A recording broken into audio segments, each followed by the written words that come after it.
시작하겠습니다. 오늘 첫날이라 자료가 한 3개 정도 있어요. 그래서 짧게 OT를 진행하고 그리고 진도를 나가보도록 하시죠. 강의 계획서를 먼저 보시면 강의 계획서 강사 명은 다 아시는 것처럼 김기본 노무사고요. 예, 반갑습니다. 일정은 오늘부터 시작해가지고 이제 3월 2일 날 공식적으로는 끝나는데요. 일단 하루 보강을 잡아놨어요. 그래서 이게 14회로 끝내기가 쉽지가 않아요. 그래서 사실 요 14회란 기준이 10년 전 기준이거든요. 10년째 지금 횟수가 바뀌지 않고 있어가지고, 그러니까 이제 학원 입장에서 횟수를 올리게 되면 수강료가 또 올라가는 문제가 있다 보니까 횟수를 늘리기도 좀 애매한 그런 문제가 있어가지고, 기본 강의는 항상 이렇게 보강으로 커버를 좀 하고 있습니다. 그래서 최대한 하루로 맞춰볼 생각인데 가봐야잖아요. 이것도 몰라요, 이게. 그래서 일단 이제 3월 3일이 금요일이니까 그때 맞추는 게 목표긴 한데 자칫 좀 어떻게 되면 그 다음 주로 넘어갈 수도 있다 정도는 좀 감안을 하고 계셔야 될 것 같아요. 그래서 1차 기본 강의도 그렇고 2차 연기 1기 다 보강이 있어요. 그래서 2차 2, 3기 정도 돼야 이제 보강이 없이 진행할 수 있고 불가피한 면이 있으니까 양해를 좀 부탁드립니다. 자, 시간은 오후 2시부터 5시 반인데 이것도 마찬가지로 조금씩 딜레이가 될 수 있습니다. 그래서 최대한 시간은 좀 맞춰 드릴 건데 보강을 할지언정 시간은 최대한 맞춰 드릴 건데 약간 이제 진도에 따라서 조금씩 오버될 수 있으니까 그래도 한 6시 전까지는 좀 여유 있게 생각하시고 그렇게 좀 오시면 좋을 것 같아요. 자, 그래서 교재는 다 아시는 것처럼 도하노돈법 1, 2 가지고 진행하죠. 제가 1년에 1차 강의를 2번 진행하는데 기본 강의를요. 8월 달에 한 번 하고 2월 달에 한 번 해요. 그런데 차이가 뭐냐면 교재가 달라요. 이제 8월 달에 하는 기본 강의는 전시춘 박사님 에센스 1, 2로 진행을 하고 2월 달에 하는 기본 강의는 제 책 도하 1, 2로 진행한단 말이에요.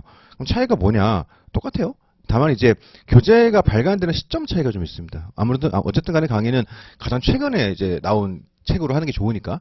그래서 전시춘 박사님이 대충 한 6, 7월 정도에 책을 내시더라고요. 그러니까 8월 강의 그걸로 하고 저는 항상 이제 1월 말, 2월 초에 책을 내거든요. 그러다 보니까 요 최근에 나온 책으로 하고 그 차이가 있으니까 강의 내용상으로는 차이가 별로 없고요. 그래서 그냥 교재만 다르다. 이 정도로 생각하시면 될 것 같습니다. 자, 강의 목표를 보시게 되면 1번 이제 법규정 및 기본 이론에 대한 이해와 각 조문의 유기적 관련성 파악 좋은 얘기죠. 그래서 유일하게 이제 노동법 같은 경우는 경영학도 일부 겹치긴 합니다만 노동법은 아예 대놓고 그냥 1차랑 2차랑 둘 다 있잖아요. 그러다 보니까 1차 강의라 해가지고 완전히 1차용으로만 딱 이렇게 하기엔 조금 아쉬운 감이 있어요. 왜냐면 2차 가서 어차피 하셔야 되는 거니까. 그래서 우리가 노동법 같은 경우는 열심히 넣으시면 좋은 게 1차 시험에서 2과목이 나와야 되고요. 5과목 중에 2차 시험에서도 배점이 150점이에요. 제일 비중이 크단 말이에요. 그 다음 실무 가셔도 쓰죠. 사실 실무 가서 다른 과목들은 수험 외에 실무상 잘 쓰이는가? 사실 그렇지 않아요. 물론 그런 것들이 다 베이스가 되긴 합니다만은 우리가 배웠던 내용 가지고 직접적으로 상담을 하고 컨설팅을 하고 이렇게 하지 않는단 말이에요. 예를 들어 인사관리 이런 거 나중에 2차 가시면 배우시겠습니다만은 사실 요즘 실무에서의 인사 트렌드보다는 조금 더 아카데믹한 영역들이 강하다 보니까 직접 쓰이기 쉽지 않은 면이 있거든요. 근데 그에 반해서 노동법은 우리 배운 그대로 가지고 써먹을 수 있는 거니까 아무리 빡세게 공부하셔도 전혀 아깝지가 않죠. 그러다 보니까 어차피 2차에서도 보셔야 되고 특히 나중에 실무에서도 보셔야 되고 물론 이제 합격하신 이후의 문제는 지금 고민할 필요는 없겠습니다만은 어쨌든 우리 수업만 놓고 봤을 때 1, 2차 같이 엮여 있다 보니까 1차만을 위해서 이것만 딱 보고 딴 거 보지 말고 넘어갑시다 이렇게 하기 좀 아쉬운 마음이 있죠. 그러다 보니까 1차 기본 강의도 한 1.5차 정도로 보통 모든 강좌들이 진행을 합니다. 다만 약간 차이는 뭐냐면 8월 강의랑 2월 강의가 차이가 있는데 8월 강의 같은 경우는 이제 보통 코스를 타시는 분들이 매년 7, 8월 달에 1차를 한번 쭉 돌리고 9월부터 2차로 들어간단 말이에요. 1년 동차를 보시는 분들이다 보니까. 그러다 보니까 아무래도 이제 1.5에서 좀 1쪽에 가까운, 약간 이쪽에 좀 가까운. 왜냐면 어차피 그 딥한 내용들은 바로 다음 달 9월 달에 이제 연기를 통해 보다 보니까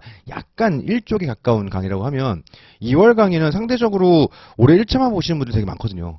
그러다 보니까 그 1.5에서 약간 2쪽으로 조금 치우쳐져 있는 기왕 보는 김에 좀 빡세게 보자 이런 느낌으로 조금 더 2차 비중이 조금 더 가미돼 있다. 큰 차이가 있지는 않습니다만 약간 그렇다. 이제 교재 구성도 그렇고요. 전시춘 박사님 책에 비해서 제 책이 조금 더 딥한 것들이 있어요. 이제 그런 것들을 좀 생각해 보시면 좋겠습니다. 그래서 처음에 공부하실 때 틀을 잘 잡아 놓으시면 나중에 2차 가서도 편해요. 그래서 1차 강의랑 2차 강의의 기본적인 차이는 뭐냐면 2차 강의는 판례 비중이 매우 크고요. 그에 반해서 1차 강의는 법조문의 비중이 무시할 수 없을 정도로 꽤 됩니다. 그래가지고 우리가 1차 공부할 때는 법조문 반, 판례 반 이렇게 공부한다면 2차 공부할 때는 법조문은 그냥 베이스로 깔아놓고 판례만 왕창 공부하는, 되게 딥하게 공부하죠. 많이 암기하고 그런 차이점이 좀 있어요. 그러다 보니까 2차 중심으로 공부하시는 분들이 이제 모든 논의들이 조문에서 시작돼야 함에도 불구하고 조문의 중요성들을 많이 간과하는 경우들이 있는데, 우리가 1차 강의 처음에 들으실 때 공부하실 때 조문의 기본적인 틀을 잘 잡아 놓으시고, 이 틀에서 뭐 이런 이유로 이런 판례가 나왔구만, 그런 것들을 지금 잘 정리해 놓으시면 이후에 2차 가서는 이해보다는 조금 더 암기에 치중하셔도 되는 그런 장점이 있다 보니까 1차 강의에 가진 특성이 좀 있습니다. 그래가지고 지금 처음 공부하실 때 최대한 조문 내용이라든가 판례가 왜 나왔는가, 판례 입장이 무엇인가를 잘 이해해 보시면 될 것 같아요. 특히 우리가 객관식 문제를 풀이함에 있어서도 판례는 암기할 사항이 아니에요. 2차 시험에서는 외워야지. 2차 시험에서는 판례를 실제 답안에 현출을 해줘야 되니까 그거는 말 그대로 외워줘야 되는데, 1차 시험에서는 판례는 이해만 잘하시면 안 틀려요. 그래가지고 우리가 결국 조문에서는 각종 트릭들 우리가 뭐 객관식 많이 풀어보셨겠습니다만은 수능이든 뭐든 할 때 그 숫자 바꾸고 있지 않습니까? 말 바꾸고 이런 것들은 불가피하게 좀 외워줘야 되는 부분들이 있는데, 판례는 적어도 1차 영역에서는 이해만 잘하시면 문제 푸는 데는 지장이 없어요. 다만 그 이해를 베이스로 해서 2차 공부하실 때는 외워야 되니까 이제 그거는 추가적으로 좀 공부를 하셔야 되는 거겠죠. 그래서 처음 공부하실 때 최대한 기본 틀을 잘 잡고 내용들을 잘 이해해 보시고 그렇게 하시면 좋을 것 같습니다. 그런 맥락으로 2번도 있는 거죠. 객관식 노동법에서 출제 가능한 주요 판례의 사실관계와 법리를 좀 이해하자. 이해만 하면 1차는 풀 수 있어요. 2차는 써야 되니까 추가적으로 외워줘야 되는 겁니다만, 그래서 이해 부분들은 최소한 좀 상당 부분 좀 털어내고 나가자, 이렇게 좀 보시면 되겠습니다. 자, 다음 페이지 가보시면, 본 과정에서는 1차 시험에 최적화된 강의가 될 수 있도록 조문과 판례 중심으로 핵심 이론만 강의하게 된다. 그래서 뭐 막 제낀다 이런 얘기는 아니고요. 이제 문제를 푸는데 크게 필요하지 않은 내용들을 좀 살짝 스킵한다, 이 정도 느낌인 건데, 자세한 내용은 이따가 OT 자료 보면서 다시 얘기할게요. 그 다음에 2번 보시면은 심화학습이 필요한 주제에 대해서는 이제 퀴즈 자료 활용한다고 하는데 아마 한 2번 정도 쓸 겁니다. 그래서 그 임금 파트 들어갔을 때 개별법에서는 아무래도 처음에 공부하실 때 특히 통상임금, 뭐 임금의 개념, 뭐 평균임금 이런 게 되게 어려워요. 그래서 그거 좀 이해도를 높이기 위해서 퀴즈 자료가 한번 나갈 거고요. 두 번째로 나중에 집단법 가실 때 단체 교섭의 대상이 어쩌고, 단체 협약의 효력이 어쩌고, 쟁행의 목적이 어쩌고, 노동쟁의 조정 대상이 어쩌고, 이게 처음 공부할 때 막 들쑥날쑥 막 엉망진창이란 말이에요. 이런 것들을 한 번에 좀 뚫어줄 수 있어야 되니까 그런 것들도 퀴즈를 통해서 한번 풀어볼 겁니다. 그래서 2차 강의에서는 퀴즈에 대한 활용도가 조금 더 높은 편이긴 한데 1차 강의 들으실 때도 어쨌든 간에 이해도를 높이기 위해서 약간 좀 심화할 수 있습니다만은 한 2번 정도 퀴즈 자료 활용해가지고 조금 딥하게 좀 어려워하시는 부분들에 대해서만큼은 한번 정리를 해보자, 이런 겁니다. 그래서 강의 계획표가 있는데요. 일단 공식적으로는 1회부터 보강 15회까지 해가지고 진도를 잡아놨고, 얼추 맞춰 나갈 겁니다. 최대한 맞춰 나갈 건데 하루 정도 밀릴 수가 있어요. 이제 만약에 밀리게 되면 이제 그 다음 주에 가지고 하루 보강이 좀 있기는 할 겁니다. 그래서 이 계획표는 예습하실 때 조금 활용하시면 좋을 것 같아요. 아무래도 뭐 예습하실 때 뭐 대단히 막 깊게 공부하고 오실 필요까지는 없는데 대충 이런 내용이 있구나 정도만 좀 보고 오셔도 강의 수강하실 때 효율도가 훨씬 높아지니까. 물론 이제 예습과 복습 중에 하나만 골라라, 당연히 복습이지 뭐 그렇긴 한데, 그래도 시간 좀 있으시면은 이제 거치력이라도 좀 예습을 해오시면 이제 진도를 빼시는데 아무래도 좀 더 도움이 되시니까 예습하실 때 참조하시면 좋겠습니다. 그 정도로 보시면 되겠습니다. 자, 그 다음에 두 번째 자료로 오리엔테이션 자료 한번 보도록 하시죠. 네. 오리엔테이션 자료 보겠습니다. 자료 1페이지 보시게 되면 2023년도 노무사 수험 계획 이렇게 되어 있어요. 그래서 일단 그 1페이지에 제 카페 주소가 나와 있죠. 그래가지고 뭐 제 이메일 주소가 똑같아요. 노동720이라고 되어 있는데 요렇게 들어오셔도 되고, 잘 모르겠으면 그냥 다음 들어가셔가지고 김기범 노무사 치시면 나와요. 그러니까는 요 카페에 가입하시면 될 것 같고요. 이제 강사마다 카페를 운영하는 분도 있고 안 하는 분도 있고 운영하시는 분들도 방식들은 다양한데, 저 같은 경우는 약간 좀 폐쇄적으로 운영을 해요. 그래가지고 이제 등업 신청 형식을 보시면 아시겠습니다만 그 나중에 들어가셔가지고 뭐 오늘 저녁이나 내일이나 들어가 보시게 되면 이제 수강생 분들만 이제 등업될 수 있도록 그렇게 시스템을 만들어 놨거든요. 그래가지고 이제 뭐 우리 같이 공부하시는 분들 와서 필요한 거 있으면 보시자, 이런 측면입니다.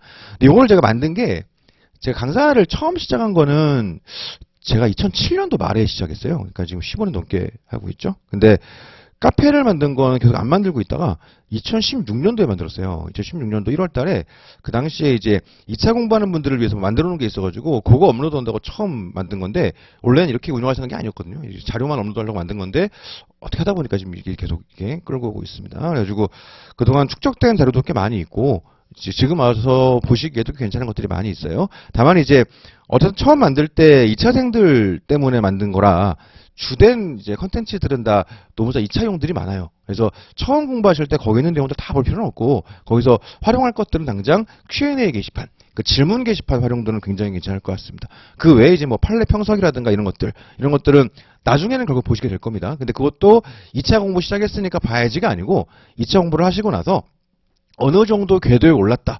조금 더 내가 추가로 뭘 더 보고 싶다. 그런 분들을 위해 올려놓는 거니까 2차 공부를 한다 그래가지고 막 최신 판례 제가 올려드리는 거를 막 전문을 다 봐야 되고 그런 거 아니에요.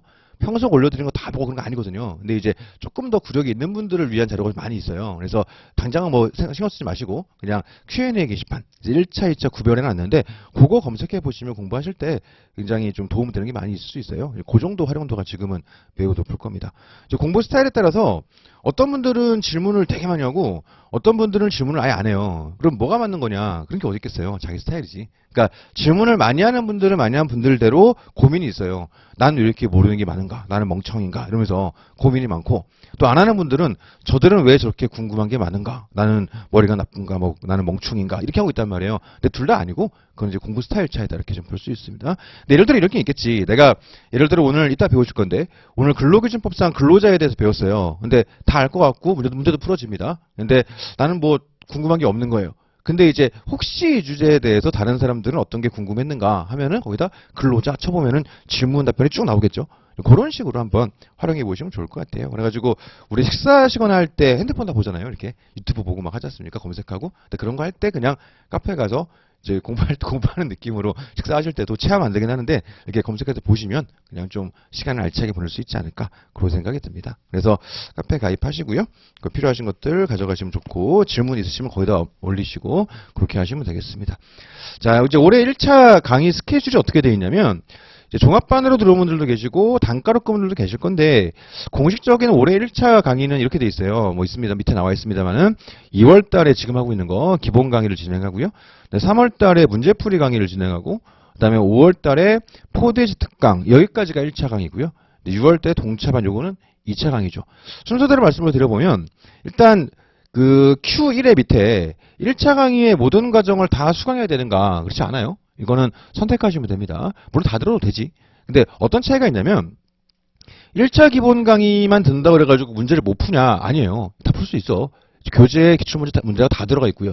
그 다음에 내용만 강의하는 게 아니라 주의하실 점도 알려드린단 말이에요. 이거 이렇게 바꾸니까 조심하시고 요거 트릭 조심하시고 다 알려드리니까 문제풀이 강의를 듣지 않는다고 하여 이걸 듣지 않는다고 하여 기본 강의만 들었다고 하여 문제를 못 푼다. 말이 안 돼.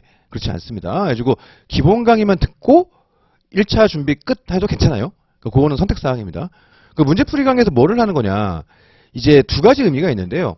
그러니까 1차 기본 강의 들으신 분들한테 문제풀이 강의는 기출에 없는 이제 최신 판례라든가 혹은 이제 최근 개정 법령이라든가 이런 것들 중심으로 만들어 놓은 문제를 풀어요. 교재가 기본 강의에서는 특히 2월 기본 강의에서는 이제 도하 원투 두 권 요걸 사용하고 문제풀이 강의에서는 도하노동법 객관식 문제집이라고 그쯤도 출간돼요. 그래서 최근 판례라든가 최근 개정법이 좀 더 많이 가미되어 있는 그런 식의 문제로 구성된 문제집이 나오거든요. 그걸로 진행을 하는 거예요. 그럼 예를 들어서 나는 기본 강의 들어봤는데 조금 이게 제대로 다 좀 안 된 것 같아갖고 불안불안한 감이 있다. 그래서 조금 더 다시 한번 리마인드도 하고 그다음에 최근 판례라든가 이런 것들 좀 더 딥하게 다시 한번 좀 봐야 되겠다. 그러면 수강하시면 되고 나는 이걸로도 괜찮을 것 같다 싶으시면 그냥 스킵하셔도 됩니다. 이게 첫 번째 이제 의미가 있는 거고요.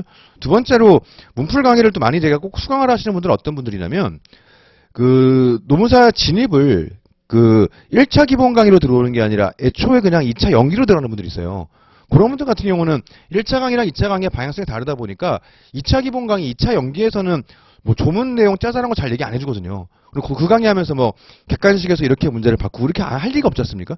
이제 그런 분들 같은 경우는 1차 문풀 강의를 통해서 1차 대비를 하는 게 좀 가능할 수 있습니다. 그래서 이제 그런 게 좀 있겠다. 그게 좀 고려할 사항들이 있겠다. 이렇게 보시면 되겠습니다. 그래가지고 1차 문제풀이 강의가 필수는 아니니까 꼭 들어야 되는 건 아니니까 이거는 뭐 선택하시면 되겠다. 그래가지고 본인이 지금 복습하기에도 시간 부족하고 너무 빡시다. 그럼 뭐 스킵하셔도 되고요. 근데 조금 여유 있고 조금 불안감을 좀 잠재우면서 좀 더 안정적으로 준비하고 싶다. 그러면은 수강하시면 되고요. 이렇게 선택할 수 있습니다. 그럼 이제 5월 달에 있는 4데이즈 특강은 뭐냐. 이게 네이밍을 되게 잘했어요. 우리 합법 팀장님이 하신 건데 이게 4일에 걸쳐가지고 1차 전과목을 한번 빠르게 훑자 이런 거거든요. 이것도 필수냐? 아니에요. 1차 기본 강의 들은 분들은 뭐 이건 필수 아닙니다. 이때 가서 뭐를 하는 거냐면 우리가 기본 강의 진행하면서 이거 주의하세요, 이거 주의하세요, 이거 바꿉니다. 그거 했던 것들만 모아서 하루 만에 하는 거예요. 그거를 이제 오전 오후 2타임 하는데 엄밀히 말하면 하루가 아니지. 오전 오후 2타임이니까. 민법 같은 경우는 양이 더 많아가지고 오전 오후 저녁 3타임을 해요. 노동법은 이제 2타임을 하는데 그렇게 하루 만에 빠르게 돌리는 거예요. 그래가지고 기본 강의 듣고서 여기 있는 책에 있는 문제 풀어보고 나서 본인이 시간이 좀 지나다 보니까 좀 매너리즘 빠진 것 같고 뭔가 좀 잘 아는 거지 긴가민가 하다. 다시 한번 좀 리마인드 해보자. 그런 분들은 짧은 시간 동안에 시험 직전에 한번 돌려보는 건 좋은데 여기서 막 대단히 새로운 내용을 배우고 뭐 이런 거 아니에요. 그러니까 그것도 마찬가지로 필요에 따라 선택을 좀 하시면 됩니다. 그래서 제가 이제 1차 강의할 때랑 2차 강의할 때랑 좀 다르게 얘기하는데 2차 강의할 때는 2차가 순환이 1년에 4번 있어요. 0기, 1기, 2기, 3기 해가지고 1년에 4번 돌리거든요. 그래서 2차 강의 같은 경우는 가능하면 내 순환 모두를 풀코를 타라 그래요. 이건 강의 특성이 좀 있습니다. 물론 이제 진입 시점이라든가 뭐 개인 상황이라든가 직장인분들 이런 분들 같은 경우에 상황에 따라서 선택할 수 있긴 한데 기본적으로 2차는 내 수단을 다 들으라 그래요. 근데 1차는 꼭 그렇게 얘기하진 않거든요. 그래가지고 기본 강의 들었으면 그 이후의 것들은 본인의 기호에 따라 선택하시면 되는 거니까 그렇게 좀 하시면 되겠습니다. 다만 그런 건 있어요. 기본 강의 듣는 분들은 뒤에 이제 기타 법령이 양이 되게 많거든요. 근데 그게 이제 문풀 강의나 4데이즈에서는 되게 압축된 자료를 드리니까 그 정도는 좀 의미가 있을 수 있겠다. 그래가지고 조금 기타 법령 양이 너무 치우시는 분들 이런 분들은 듣는 것도 괜찮을 수 있을 것 같습니다. 자, 그 다음에 그 4번에 있는 그 동차반 6월달 거 그거는 Q3에서 같이 얘기하는 걸로 하고 Q2 가보시면 1차 강의의 수강 순서는 어떻게 가져가는 것이 좋은가. 이 오프라인 와 계신 분들은 그냥 그대로 가시면 되죠. 이거 문제 없고 동영상 보시는 분들 문제인데 가능하면 민법을 먼저 듣는 게 좋아요. 가능하면.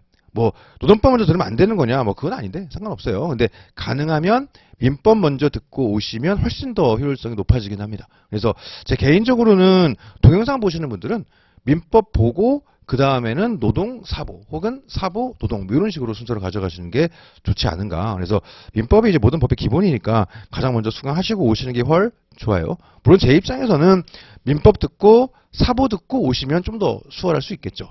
노동으로 오시는 게 그렇긴 한데 뭐 기본적인 순서가 꼭 그래야만 하는가 그건 아닌데 그래도 동영상 보시는 분들은 민법 먼저 듣고 오시는 게 아무래도 나올 수 있다. 그래가지고 오프라인 강의도 민법을 제일 먼저 개강하잖아요. 그런 이유가 좀 있습니다. 그래서 순서는 좀 그렇게 한번 생각하시면 되는데 꼭 그래야 하는 건 아니다. 그래서 본인의 기호에 따라서 하시면 되겠습니다. 자, Q3 가시면 동차반 강의의 진행 방식 및 목표는 무엇인가? 일단 결론을 먼저 말씀을 드리면 5월 달에 1차 시험 있잖아요. 근데 우리가 노무사 1차 시험이 합격률이 거의 50% 가까이 되다 보니까 되게 쉬운 시험이라고 막 이렇게 알려져 있는데 물론 객관적으로 막 대단히 어려운 시험은 아니에요. 1차 시험은. 그래서 우리 노무사 시험은 2차가 이제 헬인 거지 1차가 막 지옥이야 이러진 않거든요. 근데 그럼에도 불구하고 일단 1차에서 생각보다 떨어진 분들도 많고 그러니까 응시 시작할 때 많지 않습니까? 거의 지금 10,000명 입학하다 보니까 한 5,000명 떨어지는 거 아니에요. 그러다 보니까 일단 떨어지는 분들이 많고 그 다음에 어쨌든 간에 1차 시험 끝나고 나면 뭐 지금 들으시면 뭐 뭔 소리야 이럴지 모르겠는데 막상 보시면 아실 거예요. 사람이 다 똑같아. 그래가지고 1차 시험 끝나고 나면 이게 훅 퍼져요. 그러니까 이게 별거 아닌 것 같아도 본인은 되게 긴장하고 막 이런 게 있었을 거란 말이죠. 그러니까 1차 시험 끝나고 나면 훅 퍼져.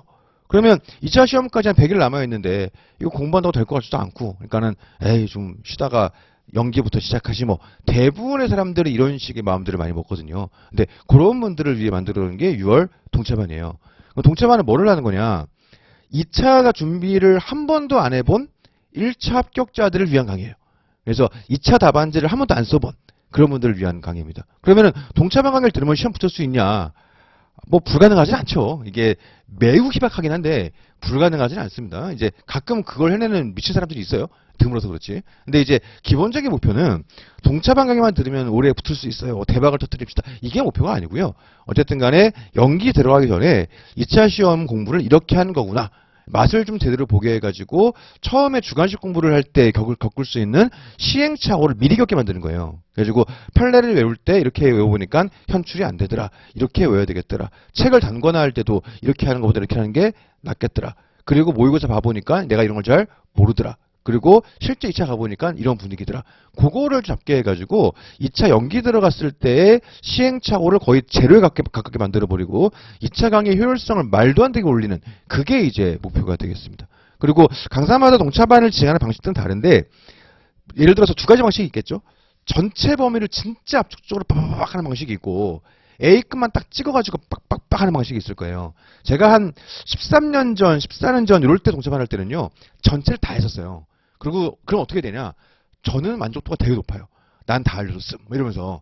근데 소화가 안 되는 거지 도저히 그게. 이제 막 공부 그렇게 짧고 1차 가답 껴 오셔가지고 2차 본 적도 없는데 전체를 막 이 소화가 안 되는 거예요. 그러니까 그렇게 하면은 저의 만족도만 굉장히 높은 난 다 해주었음 이렇게 되는 거니까 그래서 쓰지를 못하더라고. 그래서 어느 순간부터 A급만 찍어서 보기 시작해요. 저는 강사마다 다른데 저는 그렇습니다.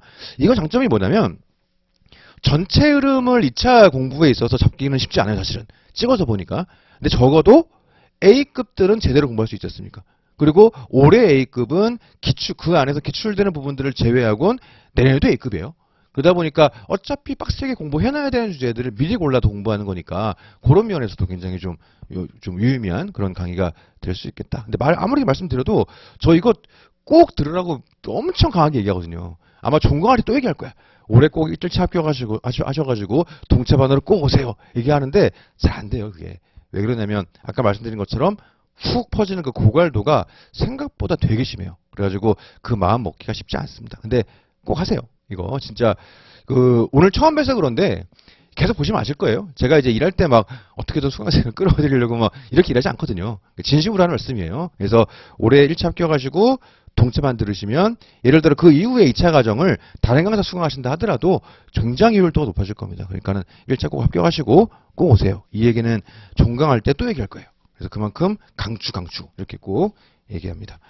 자, 사실 이제 수험 카페 이런 데서는 동차반에 대해서 비판적인 요령이 되게 많았어요. 그래가지고 뭐 어차피 되지도 않는 건데 학원 상술이다. 뭐 돈 빨아먹으려고 그러는 거다. 뭐 이런 말도 되게 많고. 그래서 한 5년 전, 6년 전만 해도 동차반 강의 무용론이 수험 카페에서도 거의 다수결되었거든요. 근데 저는 15년 전부터 동차반 강의 강추했단 말이에요. 이제 애찬원자입니다. 근데 한 5년 전만 해도 욕 많이 먹었지. 그래가지고 저 누누이 얘기하지만 일을 그렇게 하지 않는단 말이에요. 근데 이제 잘 모르는 분들이 그 오해하고 욕을 하시더라고. 근데 지금은 분위기가 많이 바뀌어가지고 다들 동차반의 효용성을 많이 얘기하고 실제 동차반 들었던 분들 평가도 되게 좋아요. 그래서 실제 이제 예를 들어서 이런 거죠. 그러니까 재작년에 동차반 듣고 작년에 2차 강의 들어가지고 이제 합격하실 분들이 올해 동차반 와서 자기가 설명회 하고 싶다고 요청하는 분들 되게 많거든요. 그러니까 이제 본인들이 느끼시는 거지. 해보니까 그게 얼마나 2차 그 1년 다음 1년을 준비할 때 도움이 됐었는지를. 그래서 개인적으로는 참 격세지감도 느끼고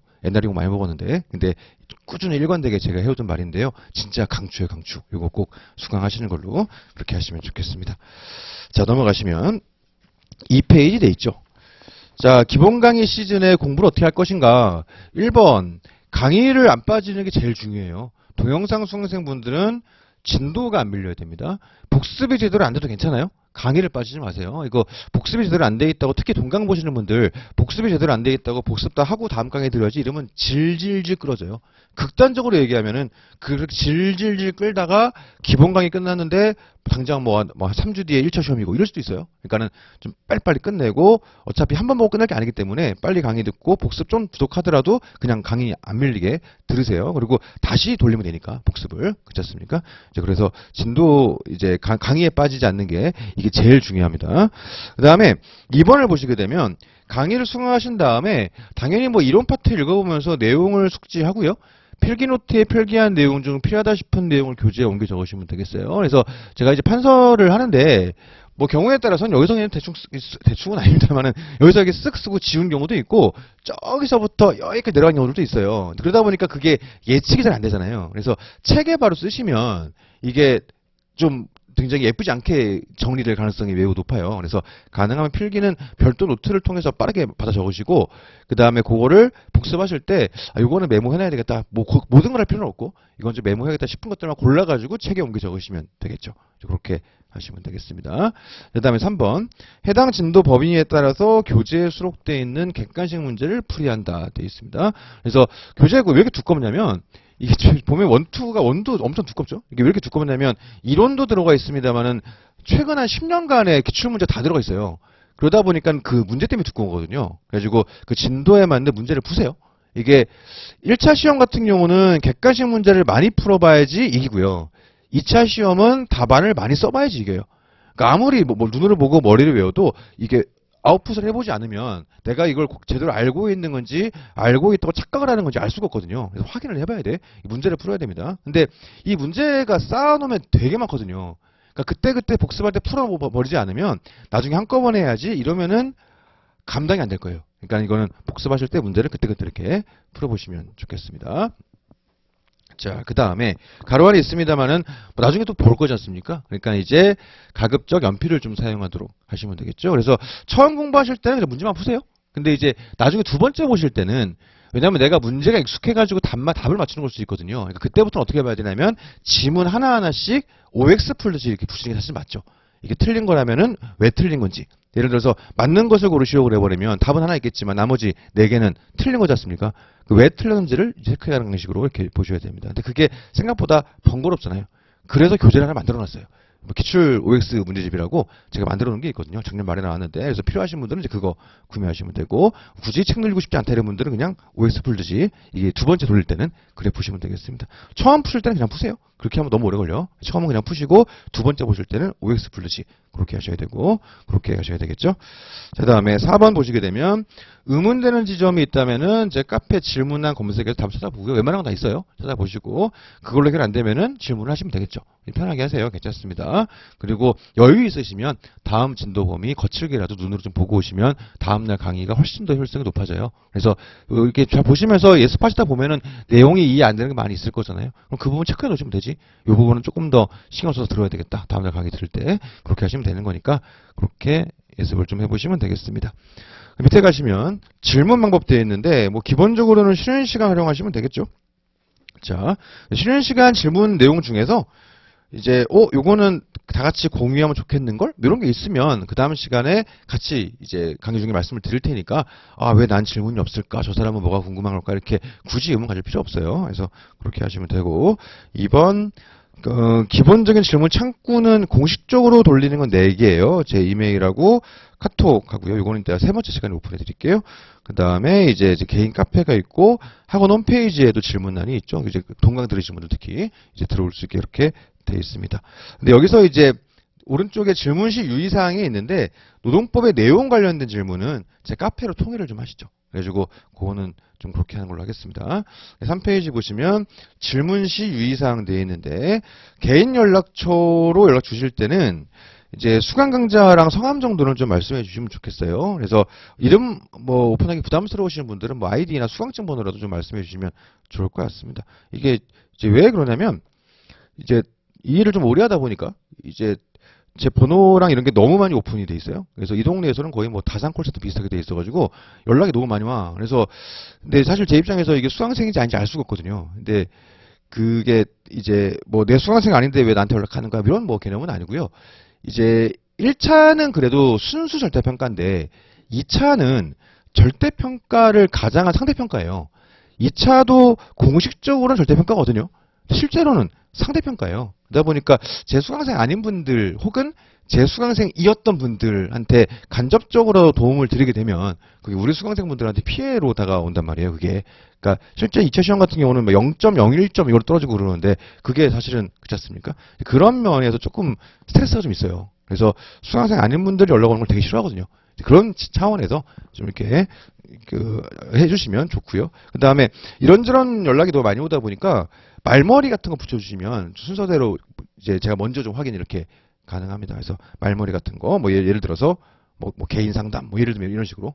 그 다음에 1차 강의 듣는 분들한테 볼 필요가 없는데 2차 들으시는 분들은 제가 만들어 놓은 판례 녹음 파일이 있거든요. mp3 파일. 그래가지고 판례 mp3 이렇게 하면은 빨리 할 수 있는 것들을 먼저 클릭해가지고 빨리빨리 처리하니까 말머리 활용해 주시면 되게 좋습니다.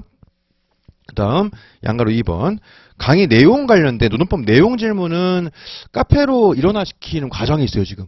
그래서 제가 다 일어났다가 도저히 감당이 안 돼가지고 그러니까 이게 그 삶을 너무 갉아먹어요. 그래서 그게 도저히 감당이 안 돼가지고 이제 작년부터 카페로 지금 일어나시키는 과정이 있거든요. 그래가지고 강의 내용에 대한 것들 노동법 질문들은 가능하면 카페로 이렇게 좀 통일하는 걸로 하겠습니다.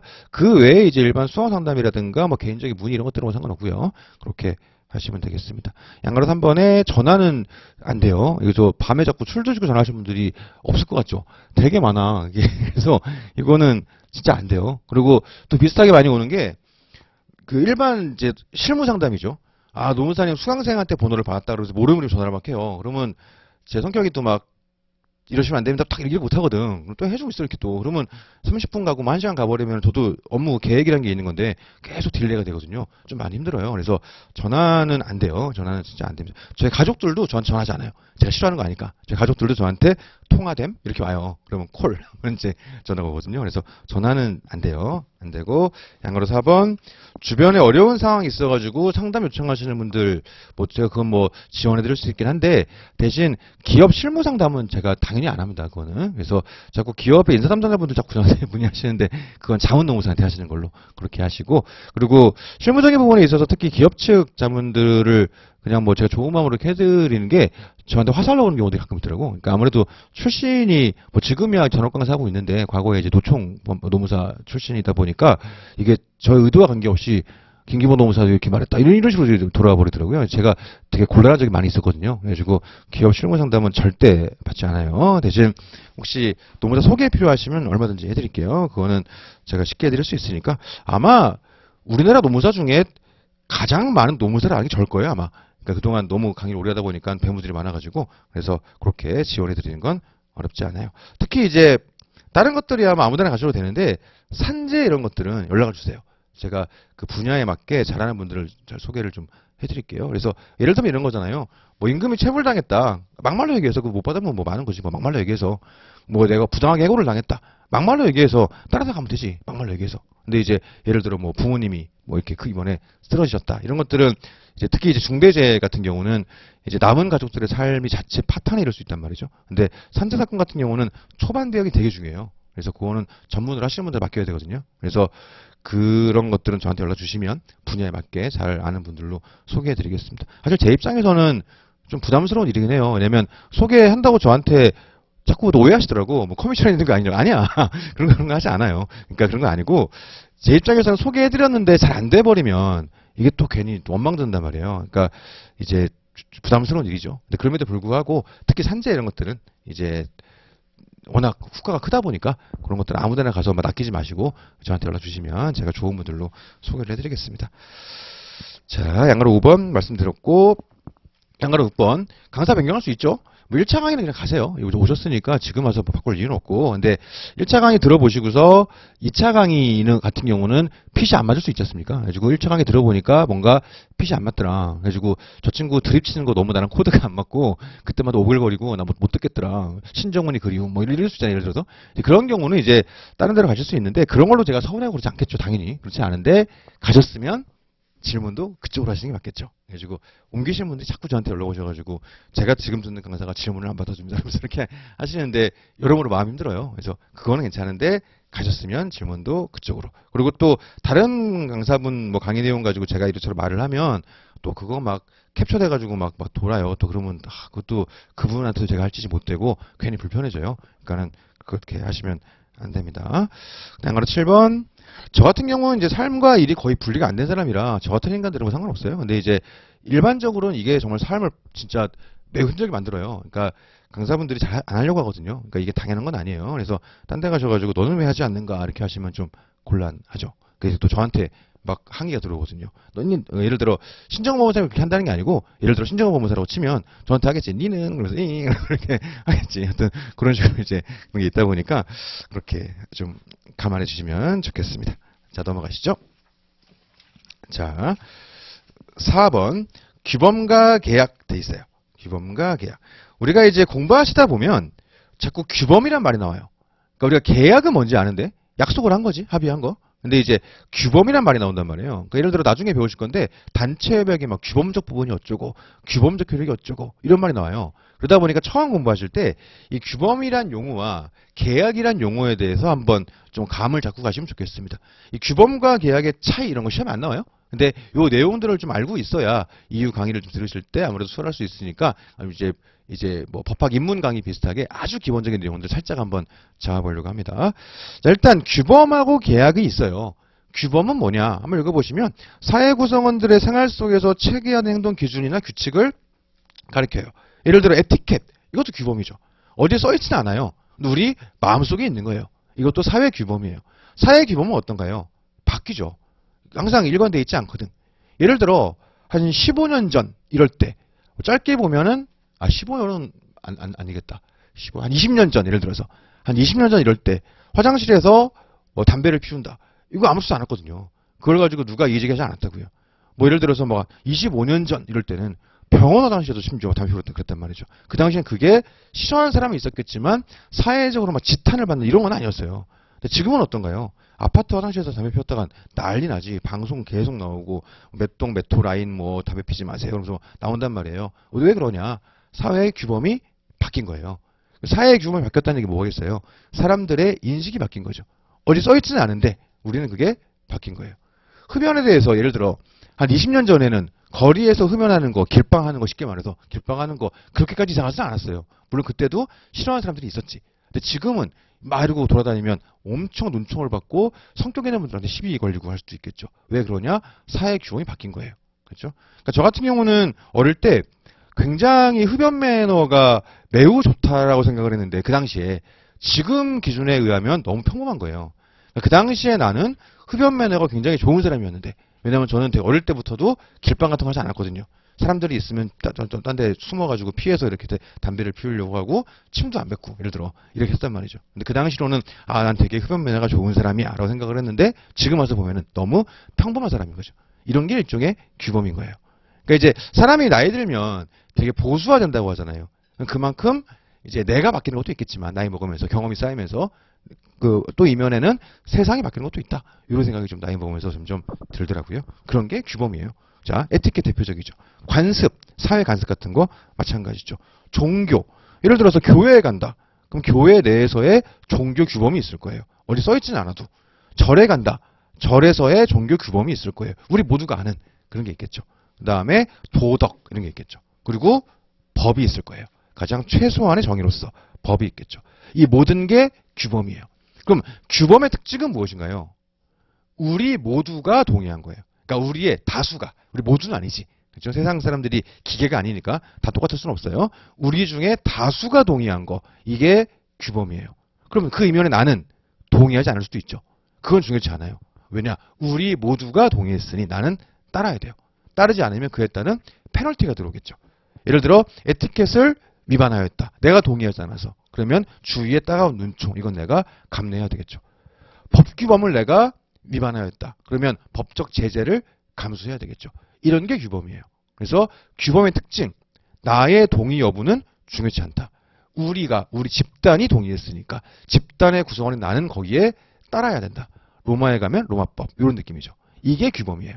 근데 우리가 지금 논어법 공부하는데 에티켓 뭐 이런 거 공부할 거 아니지 않습니까? 우리 뭘 공부하는 거예요? 법을 공부하지. 그래서 우리가 공부할 때 나오는 모든 규범은 법규범을 얘기하는 거예요.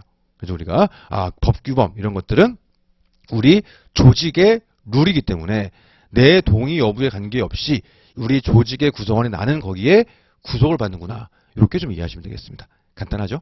자, 그 다음 두 번째 하이픈에 그럼 법규범과 계약은 어떤 게 차이가 있는 거냐? 공통점과 차이점이 있어요. 공통점은 내가 구속을 받아요. 규범이든 계약이든. 특히 우리는 지금 법을 공부하는 거니까 법규범이든 계약이든 내가 따르지 않으면 법적 제재가 들어올 수 있죠.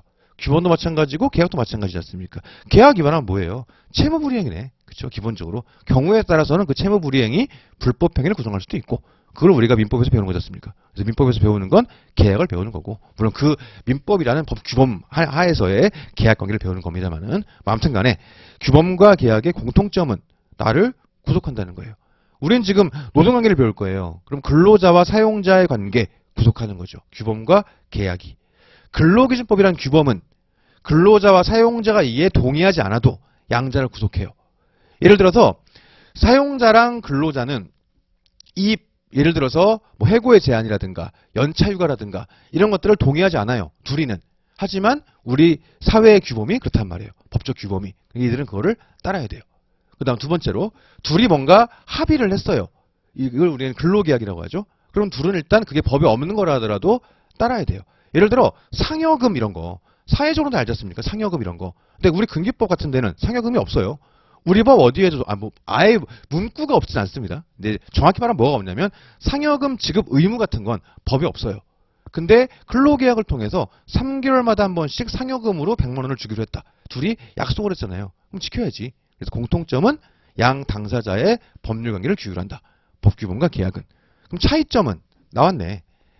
규범은 내 동의 여부에 관계없이 조직의 룰이 그러하니 조직의 구성원이 나는 거기에 따라야 되는 거고 계약은 내가 그렇게 하기로 약속했으니까 해야 되는 거예요. 쉽죠? 공통점 이 사람과 이 사람의 그러니까 사용자와 근로자의 집단관계에서는 사용자 또는 사용자 단체와 노동조합 간의 법률관계를 규율한다. 법적 구속력을 미친다. 이게 공통점이고 차이점은 계약은 내가 동의했으니까 규범은 내가 동의할 수도 있지만 동의하지 않을 수도 있어요. 계약은 내가 동의하지 않으면 나를 구속하지 않아요. 규범은 내가 동의하지 않아도 나를 구속합니다. 그렇죠? 그런 차이점이 있어요. 자, 세 번째. 그러면 두 번째 계속 보시면 그 바로 밑에 땡땡 해가지고 근로계약, 취업규칙, 단체협약 이게 있어요. 이게 뭐냐면 근로자와 사용자 혹은 노동조합과 사용자를 규율하는 기업 내의 일종의 법원이에요. 그러니까 법률관계 근원들 이런 것들입니다. 실제 여기 하나 더 있죠. 뭐가 있냐? 법률이 있어요. 법률. 당연히. 자 그러면 우리가 기본적으로 법률이 있고요. 대표적으로 뭐 근로기준법 이런 게 있겠죠. 법률이 있고 그 밑에 뭐가 있냐면 줄여서 단협이라고 부르는데 단체협약 이게 있습니다. 이건 뭐냐? 우리 회사 내에서의 물론 기업별 노조일 수도 있고 초기업 노조일 수도 있는데 우리의 노동조합이란 단체가 우리 회사하고 집단적으로 무언가를 합의한 거예요. 자, 법률은 말 그대로 우리가 하는 게 법률이죠. 단체협약은 노동조합이란 단체가 회사랑 집단적인 합의를 한 거예요. 이게 단체협약이죠. 그러면 취업규칙은 뭐냐? 우리가 사회적인 용어로 사규라 불리는 그거예요. 회사 규정. 명칭은 다양하죠. 예를 들어 기업 내에 단역도 마찬가지인데요. 하나의 회사에는 단체협약이 한 개만 있어야 되는 거냐? 아니에요. 여러 개 있을 수 있어. 예를 들어 노동조합이 생산직 단체협약 따로, 사무직 단체협약 따로 이럴 수 있거든요. 취업규칙도 마찬가지예요. 생산직 취업규칙 따로, 사무직 취업규칙 따로. 내가 오너인데 난 그렇게 만들고 싶은 거예요. 만들면 되지. 뭐 경우에 따라서는 부문별로 만들 수도 있어요. 예를 들어 우리 회사의 급여 규정, 우리 회사의 평가 규정, 우리 회사의 뭐 징계 규정 이런 식으로 영역별로 취업규칙을 따로 두는 것도 가능합니다. 명칭 같은 건 중요치 않죠. 그 모든 걸 통칭해서 우리는 취업규칙이다. 이렇게 근로기준법에서 이야기를 하고 있어요. 마지막으로 근로계약이 있죠. 근로자와 사용자가 합의한 거. 그래가지고 우리가 나중에 배우실 건데 법원이라 그래요. 일종의 법의 당사자 간의 법률 관계를 규율하는 뭐 근원, 근거 이렇게 얘기하는데 이 법원의 종류는 크게 네 가지가 있어요. 법률, 단체협약, 취업규칙, 근로계약. 그러니까 얘네들은 어떤 성격을 가질까요? 그냥 한번 대답하실 필요는 없고요. 답변을 또 하시면 제가 또 리액션을 해드려야 되기 때문에 그건 아니고 제가 어떨까요? 하는 거는 그냥 생각을 해보라는 얘기구나 이렇게 생각하시면 되겠습니다. 네. 얘네들은 각각 하나씩 한 10초 드릴게요. 이게 규범일까요? 계약일까요?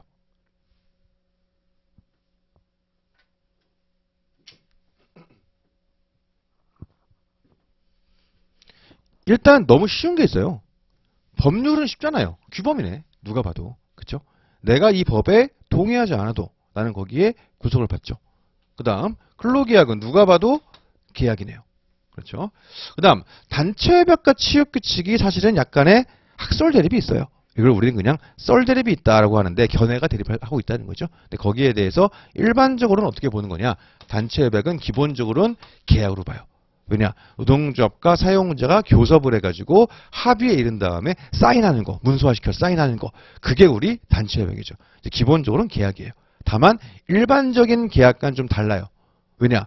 예를 들어 이번에 노동조합과 사용자가 단체협약을 체결해가지고 우리 노동조합에 가입되어 있는 조합원들의 임금을 1% 인상하기로 합의한 거예요. 근데 내가 노동조합 조합원인데 이 노조가 합의한 1% 인상 합의안이 마음에 들지 않아요. 지금 우리 회사가 지금 임금이 5년째 동결이었는데 노조가 싸우겠다고 막 이빨을 털더니 허세 부리더니 고작 1% 올렸어? 난 동의할 수 없다. 이럴 수 있단 말이죠. 일부 조합원들은. 하지만 나는 거기에 따라야 돼요. 왜냐? 우리 노조와 우리 회사가 합의했으니까. 그러니까 이 계약의 내용 중에 우리의 근로조건을 규율한 내용들은 계약의 범주를 뛰어넘어서 일종의 우리 회사의 규범화돼 버리는 거예요. 동의하든 하지 않든 노사를 규율하니까. 그러니까 기본적으로는 계약인데 단협의 내용 중 근로조건에 대한 합의들은 사업장 내 규범이 되긴 합니다. 그거 나중에 배워요. 그러니까 일단 기본적으로는 계약이구나. 이렇게 생각하시면 되겠어요. 자, 그다음에 취업규칙은 무엇이냐? 이것도 학설 대립이 있어요. 예를 들어 일본 같은 경우는 얘를 계약으로 봐요. 그러니까 일종의 약관계약 비슷하게 보거든요. 근데 우리는 일관되게 기업 내 규범으로 봤습니다. 그렇죠? 이거는 우리 회사의 규범이겠다. 이렇게 볼 수 있겠죠. 자, 그래서 얘를 규범으로 보는 거랑 계약으로 보는 거랑 어떤 차이가 있는가 사실은 한 두 가지 정도 의미가 있어요. 지금 편하게 들으세요. 편하게 시험에는 편하게 좀 편하게 들으시면 첫 번째는 뭐냐면 변경 절차의 차이가 있을 수 있어요. 변경 절차. 계약은 어떻게 바꿀까요? 계약 당사자가 동의해 주면 돼요. 근로계약의 내용을 바꾸고 싶다. 근로자와 사용자가 변경에 대해서 합의하면 됩니다. 합의 안 되면 못 바꾸는 거지 뭐. 자, 단체협약이란 계약을 바꾸고 싶어요. 노동조합과 사용자가 협약의 주체죠. 얘네가 사인한 거니까 얘네가 합의하면 돼요. 바꾸는 걸로. 변경협약 체결하면 되지. 한쪽이 동의하지 않는다. 어쩔 수 없는 거예요. 그럼 그거는 못 바꾸는 거지. 그래서 계약은 바꾸고 싶으면 계약 당사자가 합의하면 돼요. 근데 규범은 바꾸고 싶으면 어떻게 할까요? 규범은 우리가 동의해 줘야 돼요. 내가 아니라 우리가. 그렇죠? 법을 바꾸고 싶다. 국민들 개개인의 의사 중요치 않아요. 국회에서 통과되느냐 안 되느냐. 개정안이. 그게 중요한 거죠. 국회에서 개정안 통과가 돼버리면 어쨌든 우리가 선출한 우리 지역구의 대표들에 의해서 그들의 회의 체계에 의해서 법률이 개정이 된 거잖아요. 나는 걸 따라야 돼요. 왜냐? 우리의 합의가 있었으니까. 그 다음 취업규칙을 바꾸려고 그래요. 얘를 우리는 지금 기본적으로 규범으로 보죠. 어떻게 돼야 되겠어요? 우리 회사의 사규는 처음 만들 때는 회사가 만들지 몰라도 이거를 바꿀 때는 우리들의 이제 의견을 수렴하는 절차 이런 게 필요하겠다. 특히 기존의 우리 사규의 내용을 좀 뭔가 우리한테 불리하게 바꿀 때는 우리의 동의가 필요하겠다. 이런 생각이 드는 거죠. 그래서 얘를 규범으로 보는가 계약으로 보는가에 따라서 변경 절차에 큰 차이가 있을 수가 있겠다. 예를 들어서 취업규칙을 계약으로 봐버리면 어떻게 될까요? 계약으로 봐버리면 우리의 동의가 필요 없을 수 있어요. 나의 동의가 필요할 수 있지. 계약으로 보게 되면 극단적으로 얘기하면 그럴 수도 있겠죠. 그래서 계약은 내가 동의하면 바뀌는 거고 규범은 우리가 동의해야 바뀌는 거니까 각 법원의 성격을 어떻게 보냐에 따라서 변경 절차의 차이가 있을 수 있겠다. 그런 의미가 하나 있고요. 또 다른 의미는 뭐냐면 해석 방법이 달라져요. 결국 법적 분쟁이라는 건 해석의 문제예요. 예를 들어서 근로기준법 23조 1항에는 뭐라고 되어 있냐. 사용자가 근로자를 해고하려면 정당한 이유가 있어야 돼요. 딱 그거예요. 그냥 정당한 이유가 있어야 된다. 정당한 이유가 없이 해고를 못한다. 이래 막아놨어요. 도대체 여기서의 정당한 이유란 무엇이냐 알 수가 없는 거죠. 해석에 맡겨져 있는 거죠. 그게 법률의 해석이에요. 자, 그 다음 계약을 해석합니다. 당사자 간에. 예를 들어 갑과 을이 계약을 체결했는데 우리 민법에서 배우지 않나요? 옛날에 저도 공부할 때 5표시 무효의 원칙인가? 예를 들면 그런 거 비슷한 건데 예를 들어서 갑과 을이 계약을 체결하는데 얘네들의 인식은 뭐였냐? 의사는 뭐였냐? 고래고기에 대한 매매를 의도했던 거예요. 근데 그 계약서에는 상어라고 써 있는 거지. 이러면 얘네들은 실제로 상어를 이렇게 제공하는 급부를 이제 이해하게 되는 것이냐, 아니면 고려하면 되는 건 이런 게 있겠죠. 그래서 결국 그것도 계약서 해석이에요. 자, 그러면 이게 우리가 계약의 해석, 다른 말로 법률 행위의 해석인데, 법률을 해석하는 거와 법률 행위를 해석하는 건 아주 다릅니다. 방향성이. 왜 그러냐? 법률을 해석하는 건 법적 안정성이 중요해요. 그래서 법률에 A라고 써 있으면 웬만하면 A예요. 왜냐? 누가 봐도 A를 봤을 때 A를 떠올릴 거니까. A라고 써 있는데 B라고 막 해석해 버린다. 이래 버리면 법적 안정성이다. 훼손돼 버리겠죠. 근데 A라고 써 있으면 무조건 A냐? 아니, 그렇진 않죠. 왜냐면 A라고 써 있으니까 사회 현실을 고려하지 않고 무조건 A다 이래 버리면 입법자가 의도하지 않은 이상한 결과가 나올 수가 있어요. 그러다 보니까 A라고 써 있지만 B라고 해석되는 경우가 존재하긴 하죠. 그러면 A라고 써 있는데 B라고 해석하기 위해서 뭐가 필요하겠어요? 합당한 이유가 필요해요. 목적 취지가 그렇지 않아라든가. 그걸 우리는 목적론적 해석이라고 하죠. 그 다음 이 법의 개정 과정을 봤을 때 입법자의 의도는 그게 아니야. 이걸 우리는 연역적 해석이라고 하죠. 그 다음 이 법에는 A라고 되어 있는데 타 법에는 비슷한 내용에 따르게 되어 있다. 그러면 양 법률이 충돌하면 안 되지 않습니까? 잘 조화가 돼야 되겠지. 그러니까 잘 조화될 수 있도록 해석을 하자. 논리체계적 해석. 이런 식의 해석법이 추가적으로 대입되는 거예요. 하지만 그럼에도 불구하고 법률의 해석에서는 문구 그 자체가 가장 중요하죠. 왜냐? 법적 안정성을 지켜줘야 되니까. 그걸 우리는 물리적 해석이다. 이렇게 얘기하죠. 그리고 규범은 기본적으로 물리적 해석을 하는 거예요. 문구가 중요한 거지. 물론 아까 얘기했던 것처럼 A라고 돼 있다고 하여 항상 A인 것은 아니에요. 사회 현실을 고려해야 되니까. 그렇죠? 그러다 보니까 논리체계적 해석, 연역적 해석, 목적론적 해석 이런 것들을 추가로 도입하지만 그게 주는 아니에요. 물리적 해석이 메인이지. 자, 근데 그에 반해 계약은 어떨까요? 계약도 기본적으로 계약서에 써 있는 게 당사의 의사긴 하겠죠. 기본적으로. 이렇게 썼으니까 그렇게 하는 게 맞지. 근데 법에 비해서는 이 A는 A가 아닐 수도 있는 거예요. 얘네가 의도한 건 B일 수 있단 말이죠. 그래가지고 A라고 써 있다고 하여 야 이건 A지 이렇게 하기엔 좀 애매할 수 있다. 그래서 법의 해석에 있어서 해석에 비해서 법률 행위의 해석은 상대적으로 당사자의 의사를 더 중시 여긴다. 그러다 보니까 물리적 해석 이런 느낌보다는 당사자의 의사를 중시 여기는 해석 이런 게 들어가겠죠. 그래서 두 번째로 각 법원의 성격을 규범으로 보는가 계약으로 보는가 그에 따라서 이제 해석 방법도 달라지게 되는 거죠. 오케이. 그런 느낌으로 좀 보시면 되겠습니다. 결국 우리 판사가 법원에서 뭘 하는 거예요? 해석하는 거예요. 법률을 해석해가지고 이런 경우에 이 법은 이렇게 적용되는 거야. 판결문 땅땅땅 이런 거지 않습니까? 두 번째로 계약을 해석하는 거예요. 원고랑 피고랑 이런 계약했는데 이 계약서의 내용은 이렇게 해석해야 된다. 땅땅땅 이게 판결이죠. 결국 해석의 문제겠더라. 이렇게 한번 보시면 되겠습니다. 자, 세 번째 하이픈 법계 해가지고 대륙법계와 영미법계 뭐 이런 말 많이 들어봤지 않습니까? 이게 뭐가 다른 거냐? 세계적인 조류를 두 가지로 나누는 거예요. 하나는 대륙법계. 이 대륙은 이제 유럽 쪽 얘기하는 거겠죠. 그 다음에 영미야 뭐 이름에서 드러나는 것처럼 영국, 미국 이런 것들인데요. 이 양 집단들은요. 법 체계가 좀 방향성이 달라요. 유럽 쪽은 말 그대로 논리를 되게 중시 여겨요. 법전이 되게 중요해. 왜 그러냐? 뭐 나름대로 역사적인 이유가 있겠죠. 그러니까 땅이 생각보다 유럽이 생각만큼 넓지 않지 않습니까? 걔네가 되게 생각보다 좁은 땅이에요. 근데 이 좁은 땅에 전쟁이 매우 많이 있었고 뭐 굳이 민족을 얘기하자면 다양한 민족들이 막 쳐들어와가지고 점령해가지고 나라를 세우고 뭐 바뀌고 이런 게 있단 말이에요. 그러다 보니까 우리는 여기 살고 있는데 우리의 지배층이 자꾸 바뀌어요. 그러다 보니까 얘들은 뭐가 필요하겠어요? 누가 들어오더라도 우리는 원래 이렇게 살던 사람들이에요 라는 걸 보여줘야 되겠죠. 그러니까 그거를 문서로 만들어서 법전화시키는 것 이런 게 매우 중요한 거죠. 그러면 새로운 애들이 들어오더라도 아 여기는 이 룰이 이렇게 돼 있구나 이걸 알고 최대한 그걸 존중을 해줄 거지 않습니까? 그러다 보니까 걔네들은 법전이 발전하고 그러다 보니까 법의 해석이 발전하는 거예요. 그러니까 논리가 되게 중요해지는 거지. 그럼 유럽 애들은 어떻게 하는 거냐? 일단 법적 분쟁이 발생한다. 제일 먼저 보는 건 법전 봐봐 이거죠. 얘네들이 법대로 하자 이거는 법전을 보자 이거예요. 근데 법전의 내용이 뭔가 추상적이고 뭔가 직관적이지 않다. 그럴 때는 해석을 해봐야 되겠죠.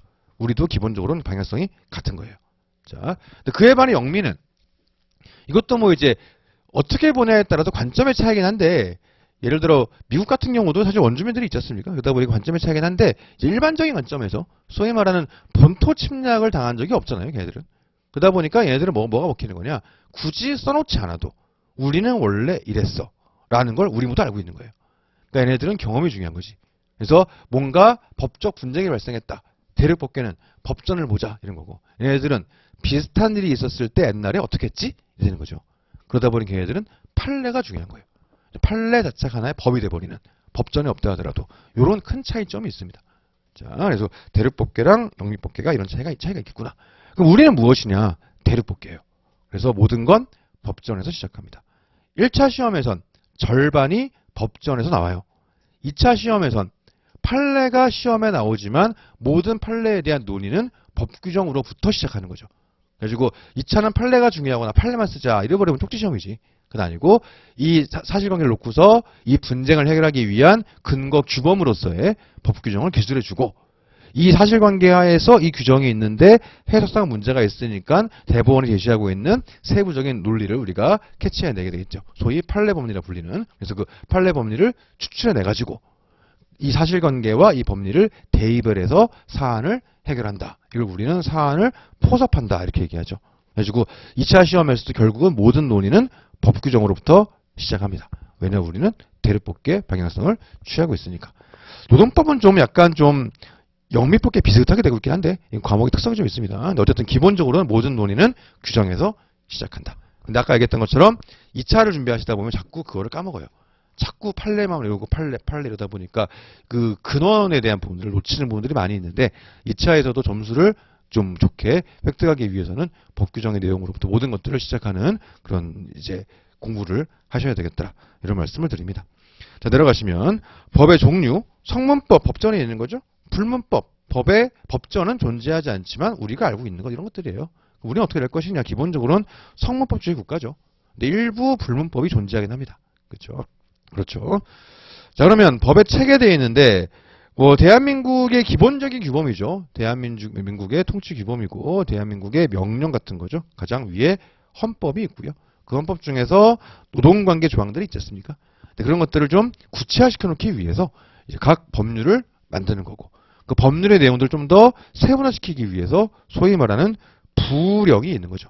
그래서 우리는 노동부령을 보는 거죠. 대통령령. 그럼 그 밑에 부령이 아니고 그 대통령이 있는 거죠. 그리고 우리는 이제 있는 거죠. 그리고 그 밑에 좀 더 세분화시키기 위해서 부령이 있는 거죠. 우리는 이제 노동부령을 보는 겁니다. 그래가지고 우리는 법률, 그 밑에 법규 명령으로서 대통령령을 시행령, 그 다음에 이 부령을 시행규칙 이렇게 부르는 거잖아요. 그래서 헌법, 법률, 시행령, 시행규칙 요 순이죠. 그럼 우리 시험에는 뭐가 나오냐? 기본적으로는 시행령까지 나와요. 그래서 시행령까지는 웬만하면 공부합니다. 시행규칙은 안 나와요. 그런데 최근 몇 년 사이에 시행규칙이 하나씩 계속 나오고 있어요. 이거는 이제 기출 안 된 걸 내려다 보니까 시행규칙까지 건들기 시작한 건데, 이거를 대비하기 위해서 시행규칙을 다 공부할 거냐, 그렇게 하기엔 너무 효율적이지가 않죠. 그래서 우리는 시행규칙은 기출된 것들만 보고요. 그 외에는 이제 대통령령까지 이렇게 봅니다. 자, 그러면 우리는 법률은 어디서 개정하는지를 알아요. 국회에서 하지, 국회에서. 그렇지 않습니까? 헌법은 국민투표로 하는 거죠. 그래서 헌법을 고치고 싶다. 국민투표로 하는 거고, 법률을 고치고 싶다. 국회에서 하는 거고, 그 다음에 대통령령을 고치고 싶다. 시행령 고치고 싶다. 그거는 국무회의에서 하는 거죠. 대통령, 각 부장관 등 이제 국무위원 들어오는 국무회의에서 하는 거고, 그 다음에 각 부령, 우리는 이제 노동부령이죠. 그 시행규칙을 고치고 싶을 때는 노동부 내에서 하면 되겠죠. 그래서 변경 절차는 그렇게 돼 있겠더라. 자, 마지막으로 법에 분류해가지고 공법, 사법 돼 있고 실체법, 절차법 돼 있죠. 뭐 참고로 사법이요, 발음이 중요해요. 사법이 아니고 사법이에요. 이걸 사법으로 하면 그 삼권 분립할 때 그 사법이에요. 입법, 행정, 사법 할 때. 근데 우리가 지금 얘기하는 건 법의 분류를 얘기하는 거니까 굳이 얘기하면 사법이에요. 그럼 강의할 때 제가 막 법법 이렇게 막 엄격히 구분하는가 그렇게 하지 않아요. 제가 구별하지 않았는데 그냥 그렇구나 이렇게 좀 생각하시면 되겠습니다. 그러면 공법은 뭐고 사법은 뭐냐? 이거는 이제 아카데믹하게 들어가면 복잡해요. 썰이 많아. 근데 아주 쉽게 얘기하면 공법이라는 건 국가와 사인 간의 관계를 규율하는 거. 이게 공법이에요. 가장 대표적으로 헌법이 있죠. 국가는 국민들에게 혹은 사람들에게 기본권을 보장해 줘야 됨. 이런 거. 평등권을 국가는 보장해 줘야 됨. 근로의 권리를 보장해 줘야 됨. 노동 3권을 보장해 줘야 됨. 이런 거니까 이게 공법적 관계다. 이렇게 생각할 수 있겠죠. 행정법 마찬가지예요. 행정청이 사인 간의 관계에서 어떤 식의 처분을 할 것인가. 이걸 규율하는 게 행정법이지 않습니까? 이걸 우리는 공법이라고 합니다. 그래서 강의하다 보면 공법 관계를 규율한다. 뭐 이런 말이 나와요. 공법 관계가 어쩌고 이런 말이. 그럼 이거는 그냥 국가와 사인 간의 관계를 말하는 거구나. 예를 들어 행정관청에서 특정 개인에게 행정명령을 내려요. 일종의 시정명령 이런 걸 내립니다. 이게 바로 공법관계에 의한 명령인 거지 않습니까? 그런 느낌이구나. 이렇게 이해하면 되고요. 사법관계라는 건 말 그대로 사인과 사인 간의 관계죠. 사용자와 근로자의 계약 이런 게 사법관계입니다. 이 사법의 대표적인 게 바로 민법이죠. 그렇죠? 자, 그러면 노동법은 공법이냐 사법이냐? 둘 다 있어요. 둘 다. 사법적 관계도 규율하지만 공법 관계도 규율합니다. 사용자는 근로자에게 임금을 줄 때 근로자에게 직접 전액을 통화로 월 1회 이상 주어라. 이게 근로기준법 제 43조예요. 사법관계를 규율하는 거네. 그렇죠? 이거를 위반하면 국가가 처벌하겠다. 여기 형사처벌조항을 뒀거든요. 그건 또 공법관계네요. 그러니까는 똑같은 43조 하나만 놓고 봐도 임금 지급의 기본 원칙으로서 근로자와 사용자 관계를 규율하지만 이걸 제대로 지키지 않았을 때 국가가 사용자를 처벌한단 말이에요. 사법의 측면과 공법의 측면이 모두 공존하는 거죠. 그래서 우리는 둘 다 있구나. 우리 노동법의 특성이다. 그래가지고 이런 식의 법률들을 묶어가지고 사회법이다. 그러니까 공법도 사법도 아닌 삼의 영역, 사회법이다. 이래 부르기도 해요. 대표적인 게 노동법하고 경제법 이런 것들이 있죠. 자, 그 다음 실체법이 있고 절차법이 있어요. 실체법은 쉽게 말하면 누구 말이 맞음 이거예요. 누구 말이 맞음. 대표적으로 민법이죠. 돈을 갚아야 됨 아님 이런 거. 형법 범죄임 아님 아니임 범죄 아님. 이게 누구 말이 맞음. 이게 실체법이죠. 절차법. 그래서 어떻게 할 거냐. 민법적 관계에서 누구 말이 맞아를 판단하는 게 민법이고 그래서 소송 어떻게 할 건데. 이게 민사소송법이죠. 형법에서 범죄인가 아닌가를 따지는 기준 형법이잖아요. 그래서 어떻게 처벌할 건데 형사소송법 이런 느낌이죠. 노동법은 무엇이냐? 기본적으로는 실체법이에요. 임금을 줘야 되는가? 교섭에 응해야 되는가? 이게 범죄인가 아닌가? 이런 것들이 법에서 규율됩니다. 그런데 일반적인 실체법과 다르게 절차의 내용들이 그 안에 가미가 되어 있어요. 예를 들어서 내가 부당하게 해고를 당했어요. 어떻게 할까요? 민사소송할 수 있겠지. 해고 무효 확인 소송 이런 거. 그러면 그거는 그 절차는 민사소송법에 따르면 돼요. 근데 근로자들의 권리구제를 좀 신속하고 간이하게 하기 위해서 우리는 노동위원회라는 특별한 기구를 두고 있거든요. 그래서 노동위원회에 우리 회사가 나한테 해고를 했는데 부당해고인 것 같다. 나 좀 도와주시오 하면 노동위원회에서 구제 절차가 진행돼요. 그 절차가 근로기준법에 있어요. 그러다 보니까 기본적으로는 실체법인데 절차법적 측면도 일부 가미돼 있다. 그렇게 좀 생각하시면 되겠죠. 자, 넘어가시게 되면 이제 노동법이란 나오지 않습니까? 이제 본격적으로 우리가 어떤 것들을 공부할 건지에 대해서 한번 보려고 하는데요. 얘는 잠깐 쉬었다 가겠습니다. 예, 잠깐 쉬었다가 3시 20분에 시작할게요. 예.